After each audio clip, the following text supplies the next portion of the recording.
네, 우리 기독교 사회발전협회가 주관하는 제32차 포럼 카이로스를 시작하겠습니다.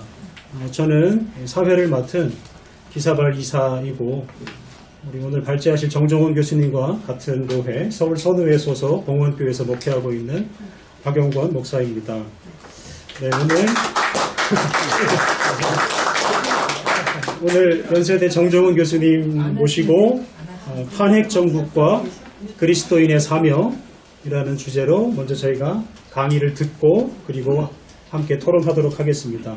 우리 교수님께서 먼저 40분 동안 이제 발제를 해주시겠습니다. 그래서 4시 15분까지 발제를 해주시겠습니다. 네, 우리 교수님 박수로 맞이하겠습니다.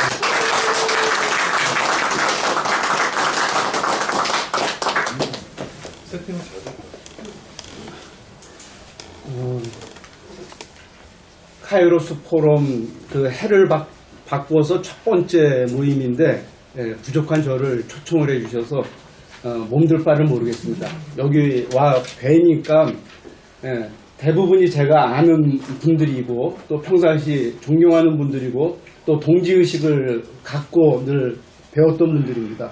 그래서 상당히 이렇게 마치 그 고향에 온 그런 느낌이 들 정도로 포근합니다. 사실 우리 유태선 목사님께서 저한테 연락을 하셨습니다. 이제 이 포럼을 진행하게 되는데 좀 발제를 부탁한다. 굉장히 주저했습니다.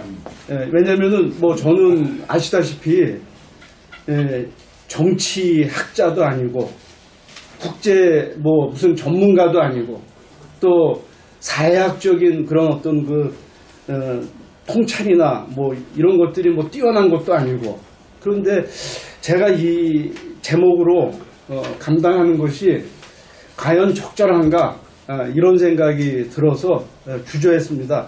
그러나 이제 또 한쪽 마음에 지금 이 윤석열 탄핵 정국이 굉장히 우리 역사로서는 중요한 전환점인데 이 전환점에 고민하는 분들이 한자리에 함께 모여서 한번 정리를 하고 또 생각을 모아보는 그 자리는 참 필요한데 그 어떤 그 계기를 마련하는데 작게라도 보탬을 줄 수 있다고 하면 그게 제가 할 수 있는 일이 아니겠는가 그런 생각을 하면서 이 자리에 이제 오게 됐습니다.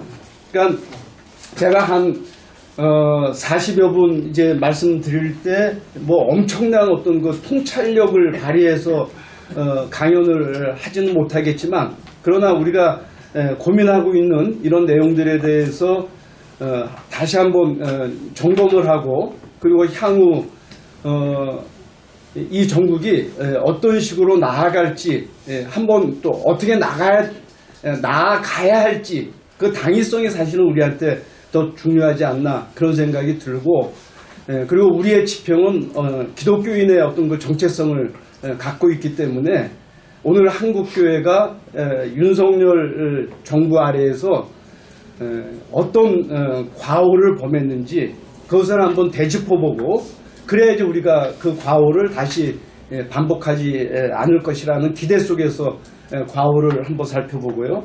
그리고 나서 명실상부하게 민주주의를 향해서 우리 한국교회가 또 우리 한국의 기독교인들이 어떤 과제를 설정하는 것이 필요한지 뭐 대개 이런 순서로 강의를 하려고 합니다. 우리가 윤석열 탄핵을 보면 탄핵의 배경은 뭐 너무나도 분명합니다. 우리가 탄핵을 하게 된 1차적인 이유는 내란의 수괴로서 반헌법적 비상계엄령을 발표했다는 것이죠. 뭐 이게 내란이라는 사실을 그 생중계를 사실을 한 셈이거든요.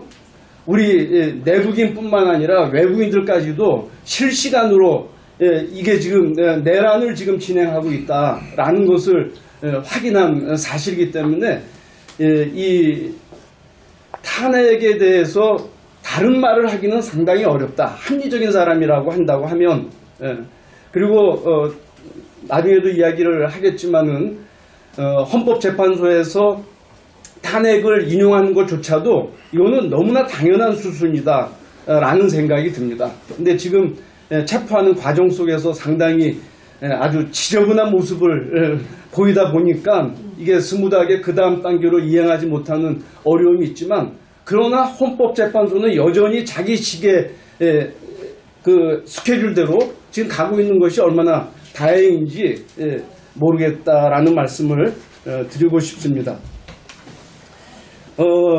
우리가 이미 그 포고령 1호를 보면 1항에서 5항의 그 내용은 정말 말도 안 되는 내용들로 이제 구성이 되어 있지 않습니까? 근데 그것을 이미 발표를 했고, 그것을 시행하는 과정에서 이제 그 국회에 의해서 비상계엄이 이제 해제됐기 때문에, 이거는 이제 국회가 발빠르게 움직였기 때문에 해제를 시킨 것이지 자기들이 자발적으로 뭐 해제한 것이 아닌, 그것을 우리가 분명히 인식해야 되는 부분이라고 말씀드릴 수 있겠습니다. 사실 윤석열의 경우는 이번 사건이 아니라도 오래전부터 탄핵을 받을 수밖에 없는 조건들을 수도 없이 누적해왔다. 그것은 뭐 분명한 사실인 것 같습니다. 보시다시피 민주적인 정부에 걸맞지 않은 제왕적 대통령이었던 것을 우리가 알 수가 있습니다. 그는 전혀 준비되지 않은 대통령이었습니다.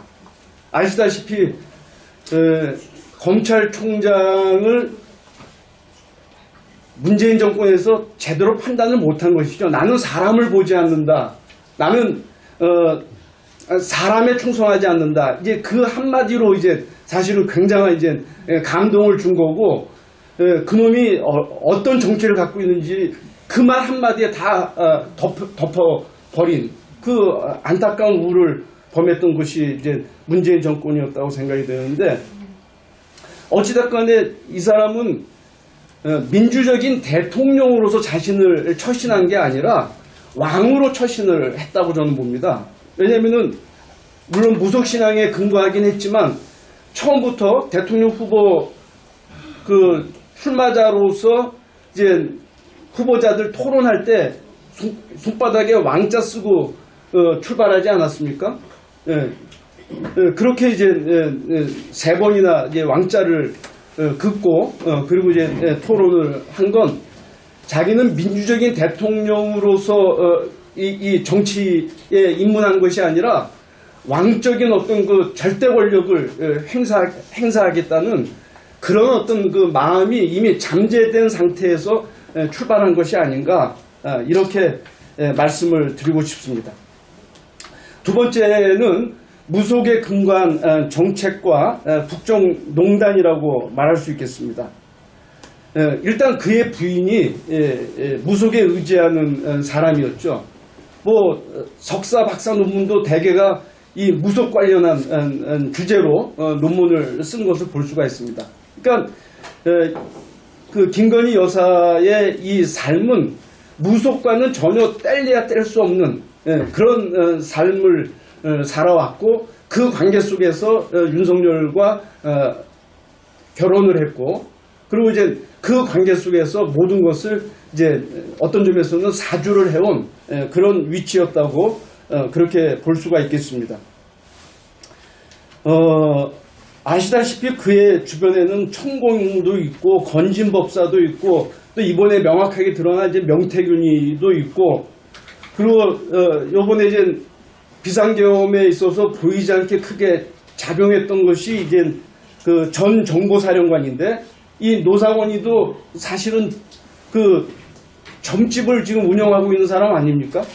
그러니까 이 윤석열 주변은 그 중요한 인사들은 하나같이 무속과 관련된 사람들이다.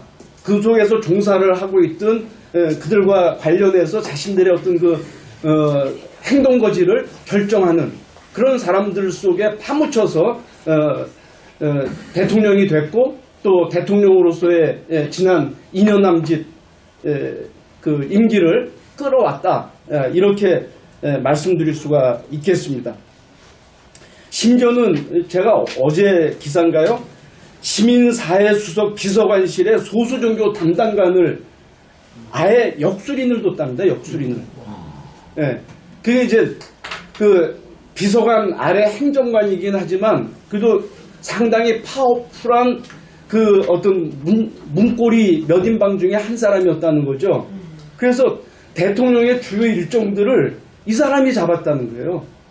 그리고 이제 수시로 이제 굿하고 뭐 이런 것들, 이런 것들을 이제 주선하고, 했다는 이야기를 보면서 이 정권은 정말 무속으로 국가를 농단하는 그런 정권이다라는 것을 우리가,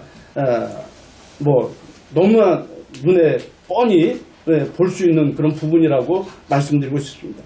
또 한 가지 중요한 특징 중에 하나는 윤석열은 극우 유튜버들과 굉장히 밀접하게 연계돼서 대통령 되는 과정에서도 극우 유튜버들의 지지와 지원을 받았고 그래서 대통령이 되자마자 이제 취임식 때 이 극우 유튜버들을 취임식장에 20-30명을 초청했다는 거 아니겠습니까?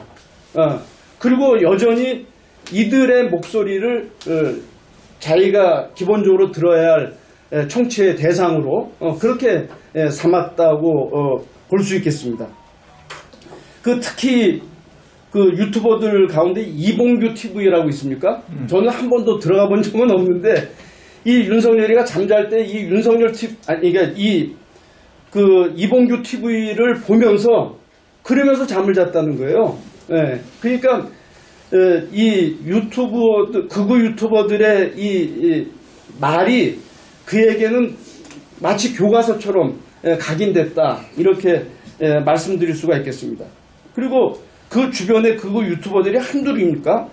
정광훈이, 황교안이, 김채환, 김문수, 강기훈 이런 사람들이 다 아주 극우 유튜버들 중에 상당히 영향력 있는 유튜버들인데 윤석열은 그저 유튜버들을 자기가 청취하는 정도로 머물지 않고 이들을 자기 참모로 쓴 거예요. 그래서 청와대의 주요 참모로 그리고 이제 심지어는 이제 그 공적 기관의 기관장으로 그들을 임명하는 그런 일까지 벌였던 것을 볼 수가 있습니다. 또 하나 네 번째는요. 윤석열 탄핵에 있어서 윤석열은 뉴라이트 역사 왜곡을 적극적으로 수용했고 뿐만 아니라 뉴라이트 인사들을 역시 공기관의 책임자로 그렇게 임명했던 것을 볼 수가 있습니다. 특히 국사 관련한 주요 공기관들 있지 않습니까? 예를 들면 국사편찬위원회, 한국중앙연구원, 동북아 역사재단, 진실화해를 위한 과거사 정리위원회, 국가교육위원회, 독립기념관, 독립운동 훈격 국민공감위원회, 국가기록관리위원회 다 이게 뉴라이트 인사들이 기관장을 맡고 있습니다. 그러니까 왜곡된 역사관을 갖고 있을 뿐만 아니라 이 왜곡된 역사관을 가지고 실제 모든 그 부분에 실행했던 그리고 그것을 역사적인 기록으로 이제 완전히 대체하는 그런 역할까지 했던 것을 우리가 기억할 필요가 있습니다. 자, 그 다음 페이지로 넘어가면요. 또 다섯 번째로 윤석열 탄핵의 이제 중요한 배경 중에 하나는 여야 협치를 거부하고 야권 지도자에 대해서는 철저히 정치 보복을 했던 것을 들 수 있겠습니다. 대통령이 될 때 윤석열과 이재명 대표 사이의 표차는 24만 7천 표였어요. 24만 7천 표. 그러니까 아주 그런 차이로 대통령이 당선된 경우는 없었습니다. 적어도 이제 몇백만의 차이를 갖고 이제 대통령이 됐는데 24만 7천 표예요. 불과.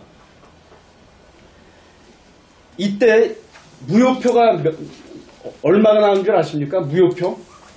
무효표가 30만 표가 나왔어요. 그러니까 무효표 30만 표보다 적은 표차로 대통령이 됐다는 것은 그만큼 여야가 협치해야 할 그 당연한 환경을 보여주는 건데 그것을 부정한 겁니다. 그것을 부정한 거예요. 그러니까 자기를 지지하는 사람만큼이나 자기를 반대한 국민들인데 그것을 배려한다면 당연히 협치의 과정을 거쳐야 되는데 그걸 의도적으로 거부해 온 거예요. 그리고 뿐만 아니라 그 23만 7천 표의 이 차이로 대통령이 되지 못한 이재명 대표를 무려 몇 번을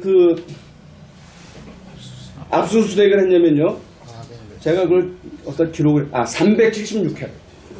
376회를 압수수색을 했답니다.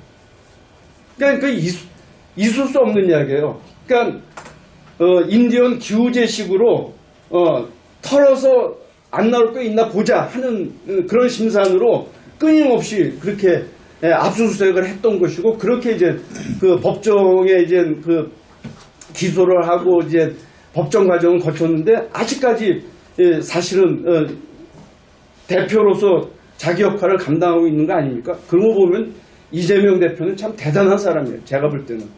네.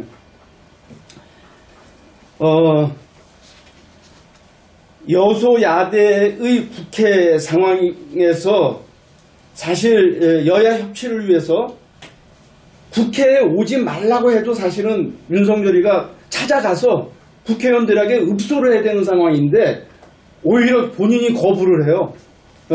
시정연설 하는 것도 거부하고 국회 개원식 당연히 가서 축하도 하고 그리고 이제 자기 행정부 입장에서 요청도 해야 될 텐데 그것도 거부하고 그러니까 이거는 대통령으로서 최소한의 ABCD를 모르고 있다는 이야기죠. 그래서 여야 협치 부분에서 일단 실패한 그런 윤석열은 당연히 탄핵될 수밖에 없는 조건을 갖고 있었다라는 이야기입니다. 또 그 다음 또 살펴보면요. 검찰을 정부 주요 요직에 임명하고 동시에 검찰을 하수인으로 활용하는 검찰공화국을 건설했다는 겁니다. 물론 이전에도 검찰 출신들 가운데 국회의원도 나오고 뭐 장관도 나오고 뭐 아무래도 이제 정치적인 바람을 많이 타는 그런 지위가 아니겠습니까? 그런데 이제 그럼에도 불구하고 이 윤석열은 집요하게 검찰들을 정부 주요 요직에다가 세웠던 것이죠. 예. 그래서 사실 그 정치라는 것은 다양한 그 부류의 사람들이 서로 하모니를 이루면서 서로 견제도 하고 또 조화도 하면서 타협도 하면서 그러면서 이제 정치를 하는 것이 진짜 진정한 의미에서의 정치라고 말할 수가 있을 텐데 이거는 완전히 검찰 일색으로 전체 그 권력자들을 구성을 하고 그리고 이제 그 권력자들을 완전히 자기의 어떤 그 하수인으로 삼는 그런 과정을 통해서 우리가 이제 이 윤석열은 도대체 안 되겠다라는 것을 이미 살펴봤죠. 또 하나 중요한 부분은 민주주의 시스템의 가장 중요한 원리 중에 하나는 상권분립입니다. 상권분립. 행정부와 입법부와 사법부가 적당한 거리를 두고 각자의 고유한 역할들을 인정하고 그러면서 서로 견제하고 조화를 이루는 이 상권분립이 민주주의의 가장 중요한 시스템이라고 말할 수가 있을 텐데 윤석열은 이 상권분립을 아주 무색하게 만들어버렸습니다. 예를 들면 이런 겁니다. 윤석열이는 많은 시행령을 만들어서 법과 상관없이 행정부 시행령으로 자기 어떤 그 행정적인 일들을 이제 관철시켰던 거거든요. 그러니까 그건 사법부를 입법부를 우습게 보는 것입니다. 입법부를 우습게 보는 것이죠. 그러니까 행정부는 사법부가 만든 그 법에 근거해서 행정을 해야 되는 건데 그걸 무시하고 자기가 임의로 시행령을 만들어서 그것을 법보다 우선시하고 그 행정을 운영했기 때문에 그런 점에서 이제 상권 분립을 이제 무력화시켰다 이렇게 말할 수가 있겠고요. 또 하나 중요한 건 국민의 의견을 수렴하는 기관이 국회 아닙니까? 그래서 국회가 이제 무슨 특별법을 이제 만들어서 이제 국무위원회에 이제 내놓으면 그러면 당연히 그것은 그 사인만 하는 것으로 사실은 요식행으로 끝나야 되는 부분인데 하나같이 제의권을 요구를 하고 그래서 이제 사실은 거절을 한 케이스입니다. 그러니까 국회의원을 무시한 게 아니라 사실은 국민 전체를 무시했다고 해도 과언이 아닌 것이죠. 그래서 그런데다가 특히 언론 관련 공기관들을 왜곡했던 것을 우리가 잊을 수가 없습니다. 왜냐하면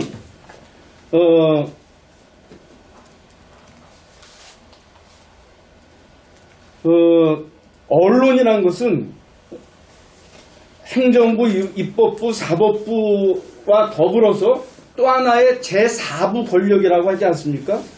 근데 이 4부 권력인 언론을 길들이기 위해서 방송통신심의위원회에 유희림이라는 아주 엉터리 위원장을 세우고 또 방송통신위원회는 이준숙이라는 아주 엉터리를 이제 위원장으로 세우고 하면서 언론을 입틀망하고 그리고 이제 길들이는 그리고 특별히 비판적인 언론들에 대해서는 아예 그 인터뷰나 무슨 어디 그 해외 순방 때 배제를 해버리는 그런 일들을 아주 노골적으로 자행한 것을 볼 수가 있습니다. 자, 또 하나 또 중요한 거는 대통령이 취임할 때 이제 대통령 선서를 하지 않습니까? 국민의 생명 보호, 헌법 준수 이거는 대통령의 당연한 그 책무인데 이태원 참사, 최상병 사건, 오송 참사 이런 것들을 통해서 볼 수 있듯이 국민들 생명을 보호하는 일에는 아주 무관심하기 그지없어요. 그리고 그 누구도 그런 일들이 터질 때마다 책임지는 사람이 없습니다. 그게 이제 그 대통령의 기본 책무를 버린 대통령인 것을 우리가 볼 수가 있습니다. 지금 시간이 얼마 없다고 그래서 제가 이걸 어떻게 진행을 해야 될지 모르겠는데요. 또 하나 중요한 부분은 저는 한 시간, 최소 1시간은 주셔야 될 것 같아요. 예. 그래야 이제 30분 정도 토론하는 거로. 예. 지금 이제 시간이 쫓기니까 지금 말이 안 나와서. 그렇게 하셔도 좋을 것 같아요. 네, 아주 될 것 같습니다. 저는 시키는 대로 하는 거라서.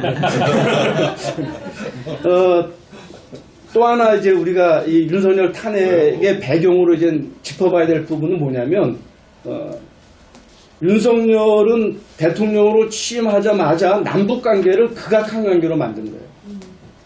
그러니까, 소위 말해서 북한 수뇌부를 정밀 타격하겠다는 엄포를 놓으면서 사실은 출발한 거거든요. 그러고는 수시로 상대를 대화의 파트너로 보는 것이 아니라 우리가 진멸해야 할 원수로 설정을 하고 모든 연설문을 그렇게 구성을 하는 거예요. 예. 그러니까 남북관계가 극악해질 수밖에 없습니다. 예. 그러다가 9.19 이 군사 합의가 사실 남북관계에서 굉장히 중요한 버팀목인데 그것을 이제 유보한다든지 그러다가는 이제 효력 정지를 한다든지 이런 일들을 벌이다 보니까 북한에서도 좀 화가 나지 않겠습니까? 그래서 북한에서 아예 폐기를 해버렸습니다. 북한이 폐기하고 나서 남쪽에서도 국무위원회를 통해서 완전 정지를 결정한 상태에 있습니다. 그러니까 이제 9.19 합의는 이제 완전히 문서로 역사 속에 남은 문서지 실질적인 구속력은 전혀 없는 폐기된 문서로 이제 전락을 했다라고 볼 수가 있겠습니다. 그리고 이번 개헌 과정에서도 볼 수 있듯이 끊임없이 남북 간의 어떤 그 도발을 유도를 했던 것이죠. 예. 그러니까 대북 전단을 뿌리는 거라든지 대북 학송기 방송을 재개했다든지, 그다음에 NLL 지역의 포사격을 집중적으로 한다든지, 그다음에 무인기를 침투한다든지, 이게 다 전쟁을 유도하기 위해서 벌였던 작태들입니다. 그러니까 지금 윤석열 그 탄핵과 관련해서 지금 형사법적으로는 이게 내란뿐만 아니라 외환까지도 지금 우리가 이제 걸먹여야 되는 그런 것들이 이제 이런 이유들입니다. 마지막 한 가지만 더 짚고 말씀드린다고 한다면, 윤석열은 한미 동맹 강화와 가치 외교를 주장하면서 미국과 일본에 대해서 종속적인 관계를 자처했다. 그러니까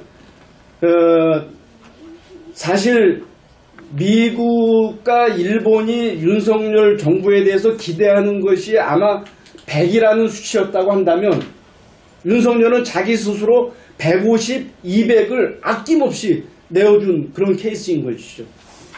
예. 그러니까 지금 이제 그 미국도 일본도 요번에 이제 그 윤석열이가 탄핵 인용되고 파면되고 그리고 나서 이제 정권이 바뀌게 되면 여기에 대해서 아마 내색은 함부로 하지 못한다 하더라도 상당히 좀 뭐라고 할까요? 불안해하는 부분도 있을 수 있습니다.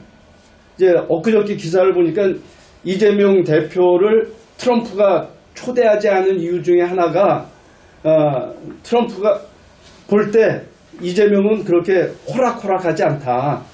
심지어는 이재명 대표가 만약에 그 주둔비를 상향 조정하려고 한다고 하면 관계까지도 정리하겠다라는 엄포를 놨다는 거예요. 아니 이게 좀 가짜 뉴스가 아닌가 싶긴 한데 뭐 어찌됐든 간에 그만큼 이제 껄끄러운 존재로 볼 수밖에 없는, 이제 이것도 향후 이제 우리가 좀 조정해야 될 그런 부분들이라고 생각이 됩니다. 이제 두 번째 주제로 넘어가겠습니다. 윤석열 탄핵 정국의 논점과 변수들입니다. 첫 번째 부분인데요. 헌법재판소가 대법관을 임명하고 탄핵 인용을 판결하는 것, 이거는 뭐 당연한 수준이라고 생각이 됩니다. 사실 2명을 지금 추가로 임명한 상태고요. 최상무기가. 그리고 이제 1명도 잘하면은 또 추가로 임명이 될 것, 자동 임명이 될 것 같습니다. 예. 그러니까 이제 헌법재판소에 적어도 이 기본 질서 속에서 본다고 하면 당연히 나머지 1명조차도 이제 임명이 돼서 9명으로 정상적으로 가동이 되고, 설사 윤석열이가 직접 임명한 정아무개가 딴 생각을 갖는다 하더라도 이 대세를 뒤집기는 어려울 거라고 봅니다.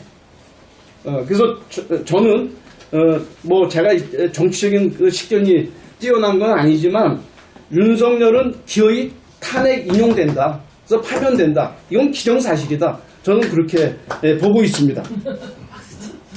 근데 지금 그 마지막 9번째 임명받을 그 사람이 마은혁 그 부장판사인데, 이분의 제가 이력을 좀 살펴보니까 상당한 분이에요. 그러니까 이제 80년대 중반에 소위 말하는 그 그 뭐죠? PD? 그죠. PD 계열의 운동권 출신이고, 나름대로 그 정체성을 갖고, 예를 들면은, 판사로 자기 역할을 해왔더라고요. 그러니까, 분명한 사람이에요. 분명한 사람.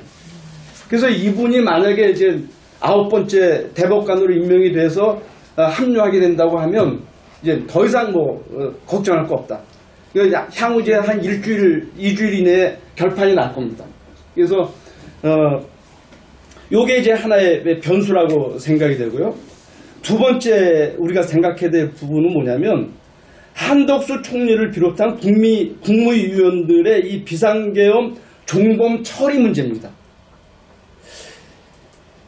이 사람들이 비상계엄 과정에서 사실 인지했지만 적극적인 저항이나 반대를 하지는 못했던 거거든요.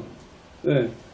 근데 요즘 또 행동하는 걸 보면은 이건 종범 정도가 아니라 공범이 아니었나라는 생각이 들 정도로 아주 색깔이 아주 애매해요. 예, 애매해. 그래서 뭐 한덕수 직무대행도 그랬고 지금 직무대행을 하는 최상목도 역시 마찬가지예요. 그래서 이 부분들에 대해서는 우리가 이제 명확하게 짚고 넘어가야 될 부분이다. 이런 생각이 듭니다. 세 번째는요. 국민의힘 문제입니다. 국민의힘 역시 내란 공범당이냐 내란 방조당이냐 내란 지지당이냐 뭐 여러 가지로 우리가 살펴볼 수가 있는데 어찌됐든 간에 국민의힘이 민주주의 국가에서 정상적인 민주정당은 아니다라는 겁니다. 그렇다면 민주국가에서 민주적이지 않은 정당을 우리가 그대로 방치해야 될 거냐? 저는 이번 기회에 명확하게 이거는 해산하는 그런 노력을 국민적 차원에서든 법적 차원에서든 해야 된다. 이제 그렇게 보고 있습니다. 사실 그 민주정의당 이후부터 요놈들이 계속 이름을 바꾸면서 변신해 왔던 거거든요. 근데 이제 저는 이번 기회에 국민의힘이 다음 선거를 위해서 이름을 설사 바꾼다 할지라도 이놈들은 살아남아서는 안 된다는 놈들은. 네. 특히 윤석열 체포 저지 방탄 결집에 참여했던 44명의 국민의힘 의원들이 있습니다. 이거는 완전히 노골적으로 내란 수괴를 지지한 거거든요. 보호하려고 했던 것이고 이 사람들은 정치 현장에서 완전히 축출해야 됩니다. 그래서 이번 기회에 이 사람들도 정리해야 되는 그런 변수 중에 하나라고 그렇게 말씀드릴 수가 있겠습니다. 그 다음 이제 또 이야기하고 싶은 부분이 네 번째로 기득권 대형 언론 조중동을 포함한 더러운 권력의 카르텔들의 이제 움직임들입니다. 뭐 극우 정당, 재벌 기업, 검찰, 기레기 언론 이게 이제 우리 한국 사회의 더러운 권력의 카르텔을 구성하고 있는데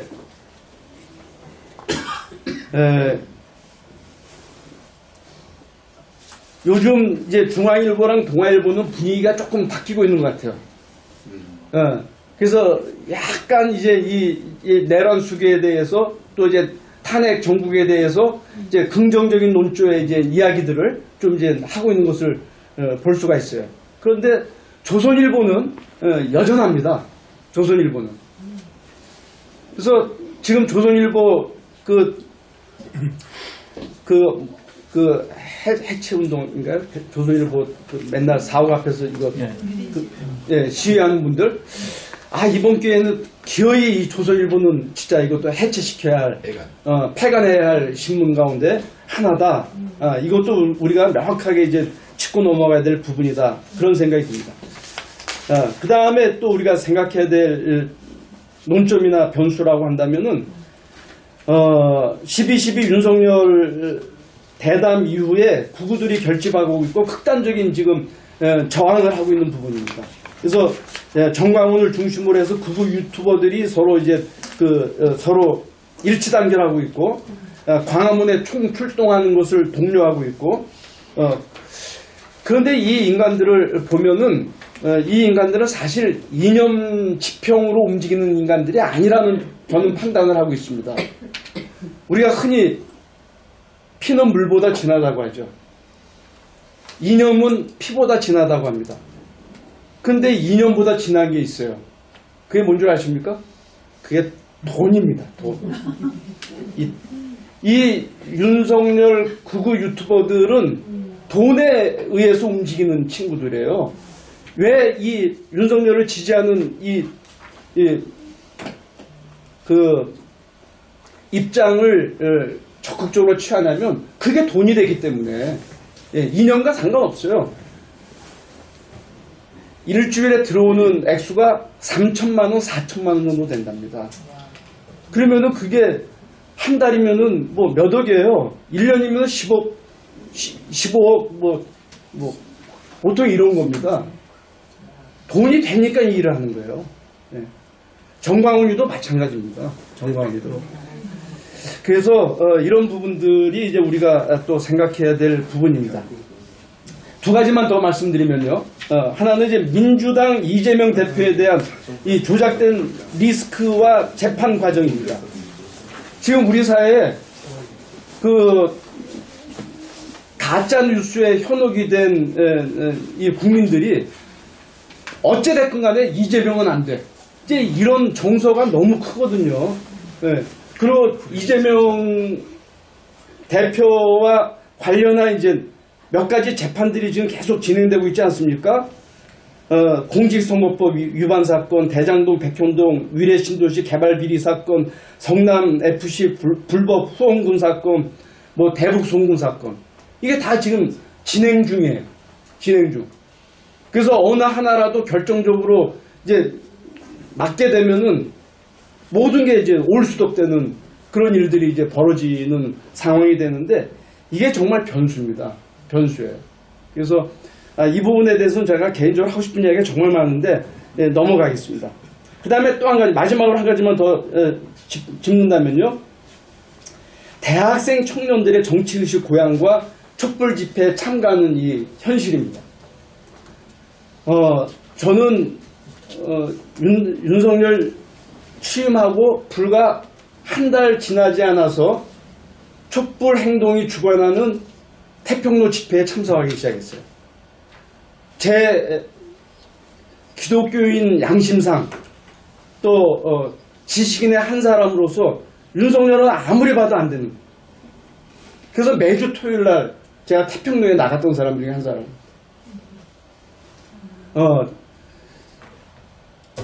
근데 그 당시는요, 청년들은 찾아볼 수가 없었어요. 20대, 30대는 찾아볼 수가 없었어요. 오히려 이제 그 50대, 그리고 이제 저는 이제 민주사회를 위한 지식인 종교인 네트워크에 제가 포럼 위원장으로 지금 2년 이상 활동을 하고 있는데, 거기에는 제가 막내예요, 제가. 네. 제가 본래 나이로 하면 작년에 정년해야 되는 거거든요. 근데 호적 덕분에 이제 올해 8월에 이제 정년을 하는데, 한 40명 되는 그 멤버십들이 있는데 다 은퇴한 명예교수들이에요. 이만열 교수님을 필두로 해서. 네. 그런데 정말 다행인 것은 아시다시피 윤석열 탄핵 국회에 그 주변에서 우리 집회할 때 그 당시 이제 2030 세대 특히 여성들이 대거 참여하기 시작했습니다. 그게 첫 번째 전환점이었어요. 그러니까 젊은이들이 볼 때 자기들은 민주주의 사회에서 산다고 생각했는데 보니까 이게 민주주의 사회가 아닌 거예요. 비상계엄이 헌법에 반해서 지금 뭐 자행되고 있고 여차했으면 다 죽을 뻔했던 거 아니겠어요? 그 위기의식을 느낀 거예요. 그러니까 어떤 점에서는 윤석열이가 집단 의식화를 시킵니다.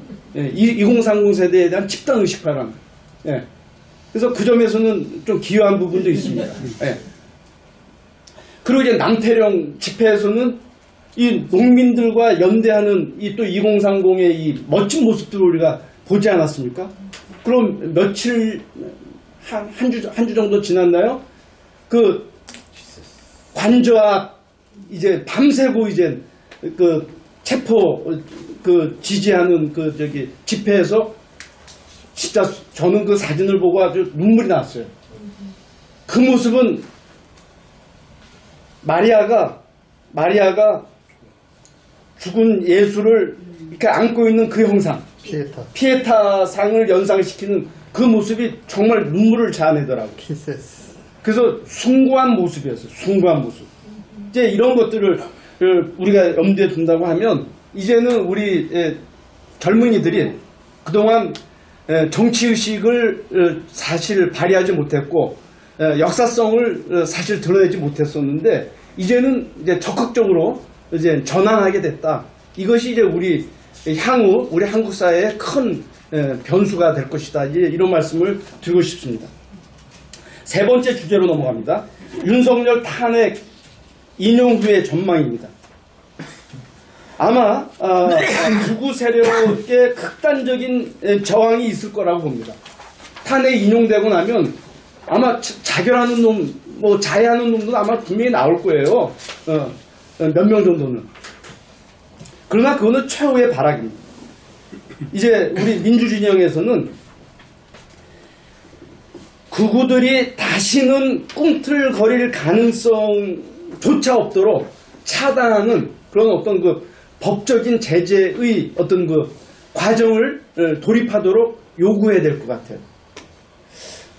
두 번째는요, 기득권 세력들이 또 마지막으로 위기 관리를 할 거라고 봅니다. 마지막으로.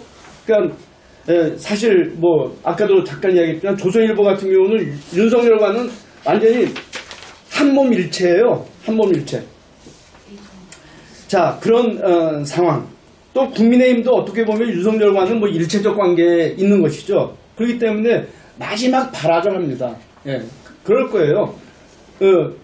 지렁이도 밟으면 꿈틀거리는데 자기네 우두머리가 이제 탄핵 인용이 되고 이제 더 이상 자기들이 힘을 쓸 수 없는 상황이 됐기 때문에 최후의 어떤 그 항전을 하게 될 텐데 그거는 해프닝이다.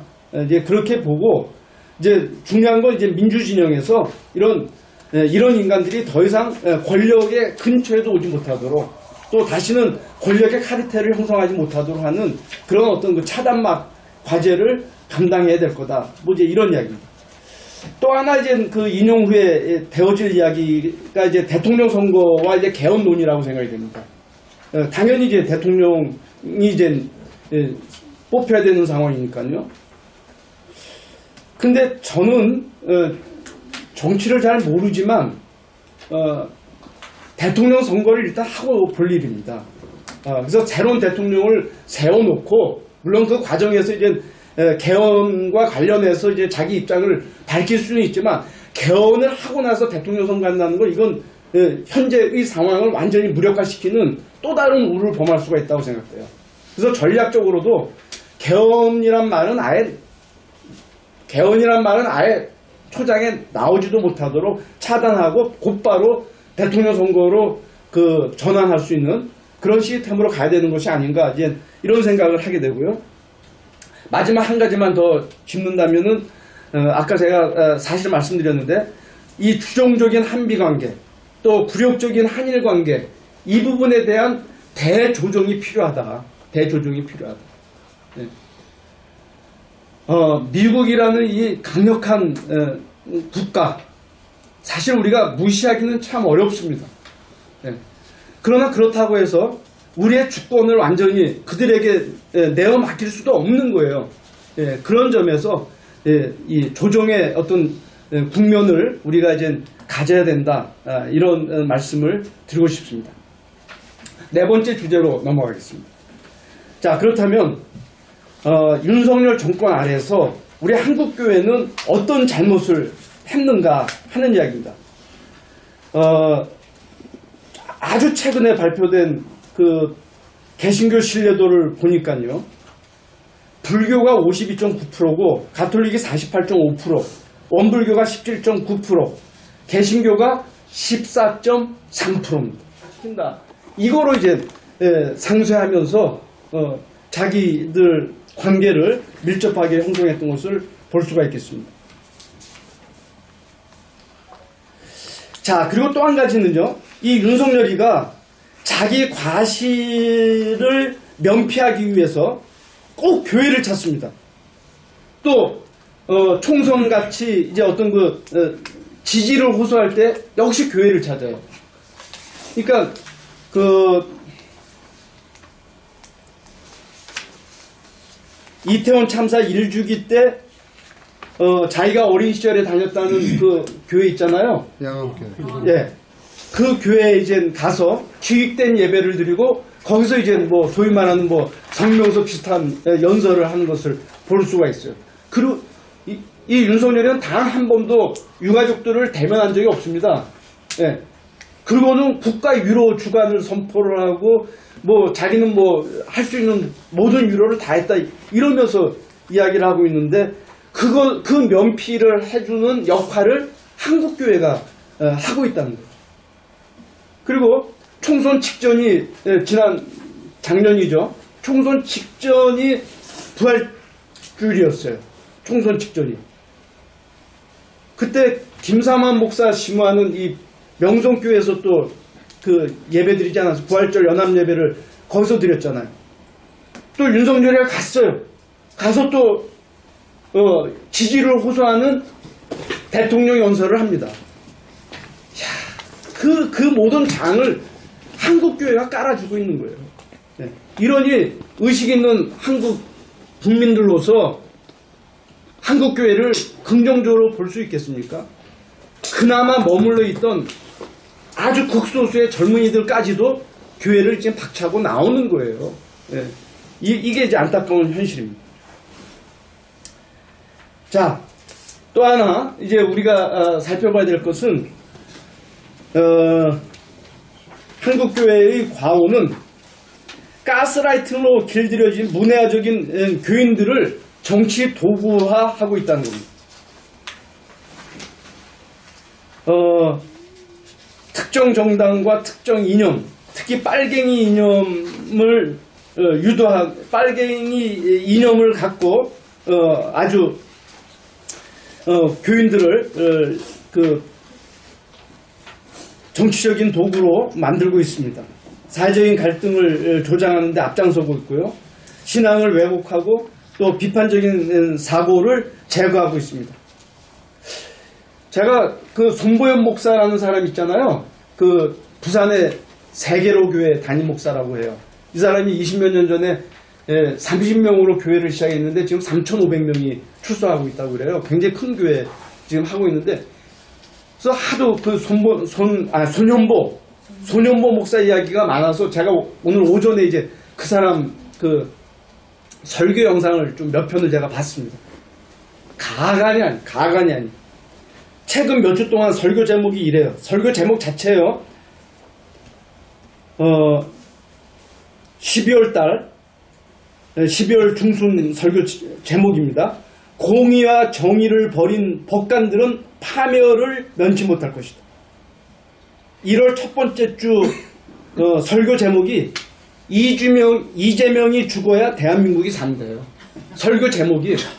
그래서 지난주 설교 제목을 보니까 이재명 치하에서 배급받고 살지 않으려면 일어나 한거하라. 이게 설교 제목. 그런데 이 사람이 설교하는데 교인들이 아멘 진짜 아멘 아멘이라는 것은 아무 때나 하는 게 아니잖아요.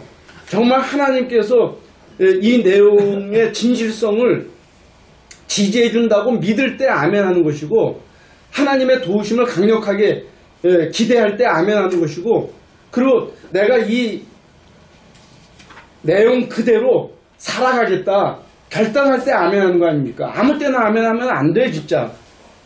그런데 문해화적인 이 한국교회 교인들은 이 말도 안 되는 이 이야기를 하는데 아멘으로 함성을 지릅니다.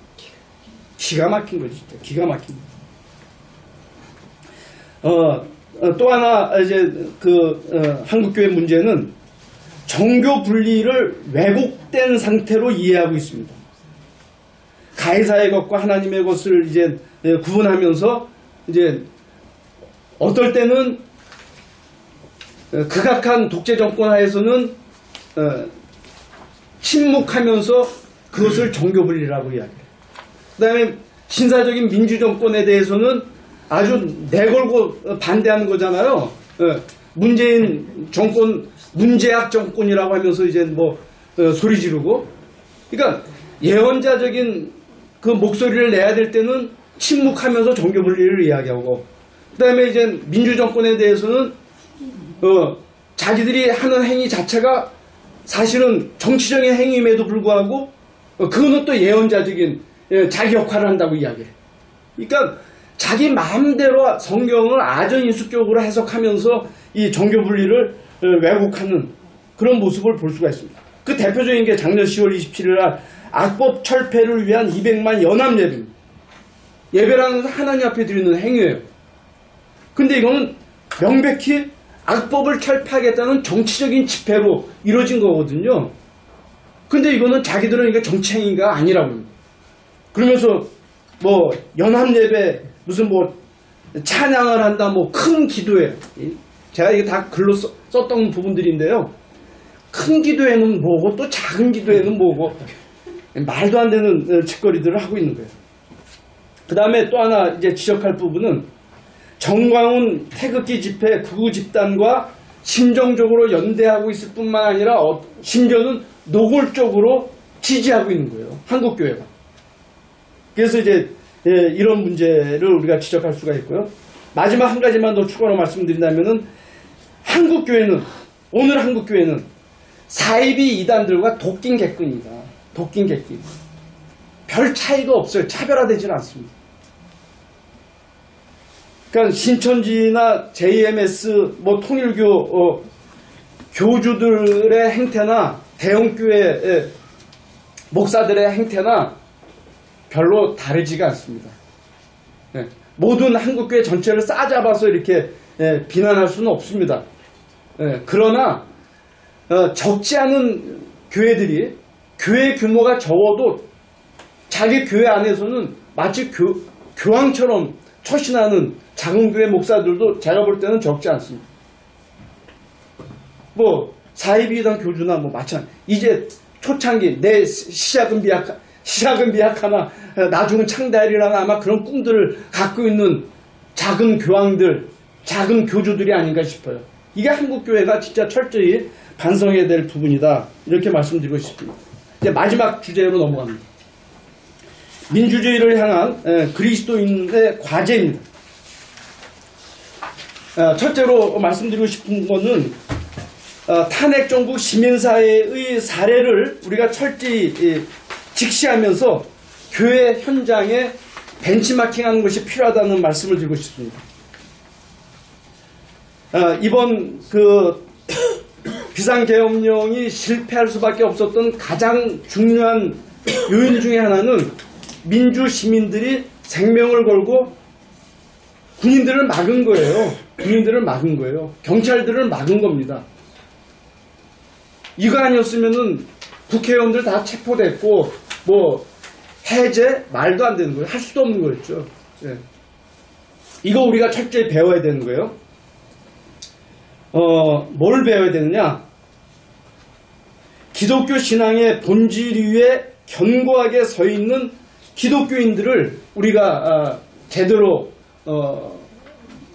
양육하고 또 이런 교회 내적인 상황 또는 시민사회의 상황에 대해서 저항하는 그런 신앙적인 동력을 우리가 키워줘야 된다. 그런 이야기입니다. 또 하나 또 중요한 변수 중에 하나는 제복을 입은 시민들, 군인, 경찰들의 절제된 행동입니다. 그러니까 만약에 국회에 출동했던 군인들이나 경찰들이 아마 폭력적인 수단을 사용했다고 한다면 또 변수가 있었을지 몰라요. 그런데 그들이 실탄을 사실은 소지하고 있었음에도 불구하고 실탄을 사용하지 않았어요. 그리고 칼로 뭐 누군가를 찌르거나 이런 위해를 가하지도 않았어요. 그거는 이들이 이미 내적으로 시민의식을 갖고 있었기 때문에 절제했다고 저는 보는 겁니다. 그렇다면 우리 목회자들도 이런 제복 입은 시민들의 그 정도의 의식은 우리가 지녀야 되지 않겠는가. 이제 그런 이야기입니다. 그 다음에 세 번째는 이제 국회가 굉장히 신속하게 대응을 한 거 아닙니까? 국회의장까지 담치기를 해서 이제 그 국회의사봉을 잡고 이제 관철을 시킨 건데, 저는 한국 교단총회라든지 노회도 이런 민주적인 구조로 재편성이 돼야 된다. 재편성이. 이제 그런 말씀을 드리고 싶고요. 마지막 네 번째는 이제 실시간 중계를 통한 바른 정보 공유하는 게 얼마나 중요했나. 이재명 대표가 국회 의사당을 향해서 가면서 당신이 나 국회로 가니까 시민들이 좀 와서 도와달라 이런 호소를 하지 않았습니까? 그게 상당히 싫어했거든요. 그리고 이제 국회 갔던 시민들이 각자의 스마트폰으로 중계를 한 거 아닙니까? 그러니까 빼도 박도 할 수가 없는 거예요. 이 현장 이 내란 상황을 언론이 얼마나 중요한가? 그런 점에서 우리 교계 언론도 이제 거듭나야 된다. 교계 언론 지금 나는 우리 내가 기독공보 논설위원을 진짜 한 20년 넘게 했을걸요? 근데 요새 글을 안 맡겨요. 글을 잘 안 맡겨. 1년에 한 두세 번은 쓴 것 같은데. 근데 제가 이제 노골적으로 명성교회를 이제 반대하는 글을 많이 쓰는 편인데, 심지어는 한 번은 그 편집국장이 전화를 했어요. 교수님, 요 글은 조금 좀 수정하면 안 되겠습니까? 제가 세수 문제를 이제 좀 한 패러그래프 썼어요. 그때 이거는 좀, 그게 이제 우리 교단지의 현실입니다. 교단지의 현실이에요. 제가 속한 예장 통합 교단지. 그래서 진짜 기도 언론은 내가 예언자다라는 심정으로 한국 교회와 한국 시민사회를 향해서 자기 역할을 감당해야 된다. 그런 이야기를 하고 싶습니다. 그 다음에 두 번째는 우리 그리스도에 관해 좌우 진영 논리를 떠나는 게 중요합니다. 사실 우리는 좌도 우도 우리가 궁극적으로 순종해야 할 대상이 아니고, 흔히 우리가 말씀드릴 수 있듯이 하나님은 좌파 하나님도 아니고 우파 하나님도 아닙니다. 하나님은 당신의 나라와 당신의 의를 중심으로 존재하는 분 아닙니까? 그리고 예수께서 말씀하실 때 너희는 하나님 나라와 하나님의 의를 구하라고 말씀하셨는데, 물론 하나님 나라와 의에 상응한 어떤 이념, 정책, 그거는 당연히 우리가 지지해야 되는 것이죠. 그러나 하나님 나라와 하나님 의에 반대되는 그런 어떤 법이나 그런 정책이나 그런 상황에 대해서는 우리가 그거는 침묵해서는 안 되는 것입니다. 그러니까 우리가 우선시해야 되는 것이 무엇인가, 이것을 우리가 명확히 해야 된다라는 얘기.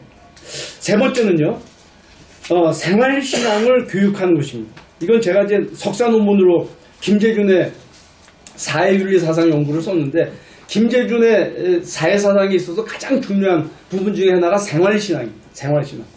우리가 흔히 신앙생활이라고 하는데 정치, 경제, 사회문화 그리고 신앙생활, 이거는 뭡니까? 신앙이라는 것이 마치 그 액세서리처럼 있어도 그만 없어도 그만인 것처럼 생각할 수 있는 부분이 많아요. 근데 우리 신앙은 그게 아니잖아요. 정치에서도 경제에서도 사회에서도 문화에서 우리 삶의 모든 영역에서 신앙이 궁극적인 방향이 돼야 되고 또 실질적인 방식이 돼야 되고 신앙이 에너지로 작동해야 되는 거잖아요. 그런 점에서 우리의 신앙은 생활신앙이라는 표현이 맞습니다. 그래서 생활신앙을 교육해내는 것. 그리고 우리가 단지 교회 안에서만 신앙인인 척하는 것이 아니라 우리 삶의 모든 영역 속에 예수 그리스도의 가르침이 관철될 수 있도록 하는 그 역할을 우리가 감당해야 된다. 뭐 그런 이야기입니다. 그 다음에 네 번째는요, NCCK 같은 교회 공기관의 대사회적 대표성을 확보하고 공동선을 위해서 이웃 종교와 연대하는 것. 이것도 이제 우리가 해야 할 몫이라고 생각이 되고요. 이거는 작년에 NCCK 100주년 기념사업을 통해서 많은 행사를 했는데요. 이제 진짜 마무리하겠습니다. 그래서 이 부분에 대해서는 말만 하고 넘어가겠습니다. 그 다음에 제가 요새 이제 이 강의를 준비하면서 제가 관심 갖게 된 부분이 기독교 전문가들로 구성되는 공공신학위원회를 조직하고 그래서 그것을 운영해서 심도 있는 정책을 제안하는 것. 이게 이제 절실한 부분이라는 생각을 하게 됩니다. 제가 독일 에반게리식 키르케인 노이칠란트 그 독일 개신교 협의회가 1945년 이후 대사적인 문제가 있을 때마다 이제 교회 공식적인 문서들을 발표하는데 그 문서들을 제가 이제 연구를 하고 박사 논문을 썼습니다. 근데 거기서 제일 중요한 게 공공신학연구위원회입니다. 근데 그 공공신학연구위원회는 단지 신학자들로만 구성되어 있질 않아요. 현장 실무자들 또 해당 사안의 어떤 그 당사자들 해서 아주 다각적으로 구성이 돼서 심도 있게 이제 논의를 하고 그것이 정치인들이 정책을 내놓기 전에 교회가 먼저 방향을 제시를 합니다. 그것을 정치인들이 뒤늦게 이제 살펴보고 정책을 이제 그 만들고 실행하는 거예요. 그 대표적인 게 빌리 브란트의 동방정책입니다. 자, 그 정도만 이야기하고요. 그래서 그걸 꼭 운영하고 싶어요. 그래서 제가 이번에 정년하고 나면 8월에 정년인데 정년하면 이 일을 좀 해야 되겠다. 이제 그런 생각을 개인적으로 하고 있습니다. 그 다음에 또 하나 중요한 부분은요. 교회의 부끄러운 과거 청산 부분입니다. 일제와 신사 참배와 더불어서 태평양 전쟁을 지지하고 지원했던 그 부끄러움이 있죠. 그 다음에 한국전쟁 전후에서는 서북청년단을 만들고 빨갱이 이념을 확장하는데 교회가 아주 굉장히 그건 뭐 한경진 목사와 영락교회가 주축이라고 말할 수가 있습니다. 그리고 군사 정권 시절에는 부역을 했고 또 범죄적인 보수 정권이 창출할 때마다 지지했던 이 한국교회의 이 부끄러움이 있습니다. 이 부분들에 대해서 우리가 이제 과거 청산하는 그 노력이 필요하다. 그런 이야기고요. 그 다음에 또 하나는 이번에 한강 작가를 통해서 우리가 얼마나 많은 위로와 또 가능성을 보게 됐습니까? 그래서 제가 이제 한국 교계 내에 한강 작가나 김성수 감독, 우민호 감독과 같은 이런 기독교인들을 발굴하고 격려해서 좀 그들이 작품 활동을 통해서 이제 한국교회의 과오를 사실 청산하는 그 역할을 하도록 하는 것이 얼마나 필요한가. 아시다시피 김성수 감독은 서울의 봄 영화 감독입니다. 우민혜 감독은 이번 하얼빈 영화 감독이에요. 그 영화 한 편이 수천만, 그러니까 1000만 이상의 관객을 동원하고 그게 굉장한 교육 효과가 있지 않습니까? 저는 이번 2030 세대가 쉽게 이제 그 전환할 수 있었던 건 아마 서울의 봄을 다들 보지 않았겠나. 그것을 서울의 봄을 통해서 간접적으로 몇십 년 전을 경험했는데 이게 실제 상황이 돼버린 거예요. 그러니까 뭐 뛰어들 수밖에 없지 않았나. 이제 그런 것들입니다. 그래서 이런 노력들을 하는 게 필요하다는 거고요. 마지막으로 한 가지만 더 제안하고 마치려고 합니다. 한국교회 내란 선동 선전 감시센터라는 게 지금 운영되고 있어요. 이게 이제 김디모데 목사라고 젊은 목사입니다. 이 젊은 목사가 이제 이 일을 하고 있어요. 정광훈이든 뭐 하여튼 연루자들을 끊임없이 법정에 이제 세우는 역할을 지금 하고 있는 거거든요. 저는 이런 센터가 상시적인 기관으로 운영될 필요가 있겠다.